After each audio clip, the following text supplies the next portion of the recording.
So today I'm going to be discussing glycolysis.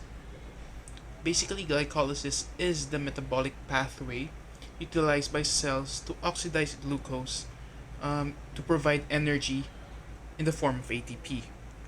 Basically, it's a reaction that will transform glucose into pyruvate, and along the line, it will produce ATPs. So it consists of basically around 10 reactions. Each reaction has its own products, and in the end point will be the production of pyruvate. And later on, pyruvate will be transformed into another molecule that can be used in other cycles. So let's start. So basically, this is what we're going to talk about today. So let's start with this part right here. Here, glucose will be our first molecule. Now, glucose will be converted to your glucose 6-phosphate using the enzyme hexokinase.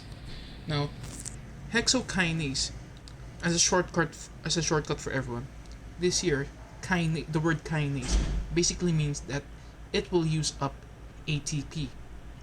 So basically, this reaction is a part of what you call the energy investment phase of glycolysis, meaning you have to give up an ATP for the reaction to move forward. Now, glucose will be transformed to glucose 6-phosphate, which can be freely transformed into your fructose 6-phosphate. Now again, fructose 6-phosphate will go to become fructose 1,6-bisphosphate, which uses an enzyme PFK1 or phosphofructokinase 1. Again, because there is a kinase, in general, reactions with an enzyme using kinase uses an ATP. So again, these two parts here are still part of your energy investment phase, meaning you have to give up an ATP in order for the reaction to move forward. Now, this reaction right here, fructose 6-phosphate to fructose 1,6-bisphosphate, is important because this is the rate limiting step in the whole reaction of glycolysis. Now, fructose 1,6-phosphate can now be transformed into two products, two triose phosphates, meaning one will be your glyceraldehyde 3-phosphate and another one right here, your dihydrogen acetone phosphate, using the enzyme aldolase A. It's important to note that this is aldolase A because there is another reaction which uses aldolase B. It's right here, but we're not going to discuss it right now. It's because it's from the fructose metabolism. So going back, these two can be transformed to each other. This is important because from this point onwards to finish glycolysis, you have two products depending on the line. Now, glyceraldehyde phosphate will continue down the road to become pyruvate, and your DHAP or your dihydroacetone phosphate can also go down the line to produce your pyruvate. So all the products from here on will be multiplied by 2. Your glyceraldehyde 3-phosphate will become your 1,3-bisphosphoglycerate to become your 3-phosphoglycerate to become your 2-phosphoglycerate. What's important here is from your glyceraldehyde 3-phosphate to your 1,3-bisphosphoglycerate. This is a dehydrogenase reaction, meaning you're going to use a dehydrogenase enzyme, your glyceraldehyde phosphate dehydrogenase. This is important because in general, again in biochem, all dehydrogenase reactions will produce a product NADH.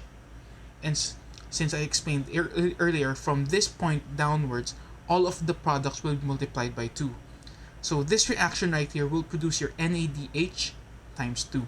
So there will be 2 NADH. The next reaction from 1,3-BPG to your 3-PG, will also use a kinase. And as I explained earlier, all kinases will either use an ATP or produce an ATP. And in this case, it will produce an ATP. And again, from this point onwards, all the products will be multiplied by 2. So you have 2 ATPs.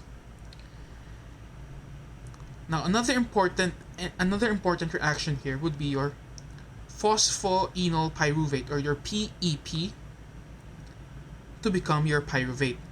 It uses another enzyme called your pyruvate kinase. Again, it's a kinase, so it will produce an ATP. Now this would be the endpoint of your glycolysis. Another important thing to remember in glycolysis is that these reaction from glucose to glucose 6-phosphate, fructose 6-phosphate to fructose 1,6-bisphosphate, and your phosphoenol pyruvate to pyruvate are all irreversible reactions. While your reactions from glyceraldehyde 3-phosphate up to your 2-PG would be reversible reactions. These reactions are important. It's important to take note of these reactions because in another part, which is your gluconeogenesis, is basically the reverse of glycolysis. Now let's count how many ATPs we produced. Remember, this is the energy investment phase, meaning you have to give up an ATP in order for you to produce more ATPs. So you have 1 and 2 negative ATPs. And here you have 2 ATPs that you produce from your 1,3-BPG to 3-PG, and another 2 ATPs from your phosphoenol pyruvate or PEP to pyruvate. So you have 4 ATPs produced minus 2 here in the energy investment phase, which will give you a net of 2. However, we have here NADH. NADH can be converted, can produce ATPs. It can go to your electron transport chain or ETC.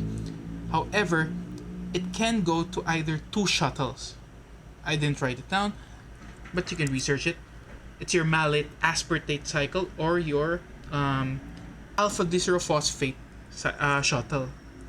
Now, each shuttle will produce a number of ATPs. For the malate aspartate shuttle, it will produce 3 ATPs per molecule of NADH, while your alpha glycerophosphate shuttle will produce 2 ATPs per molecule of your NADH.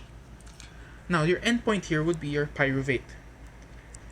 And pyruvate can go to other reactions, which you call your anaplerotic reactions, in order to go through multiple reactions in order to go through another cycle called your Krebs cycle.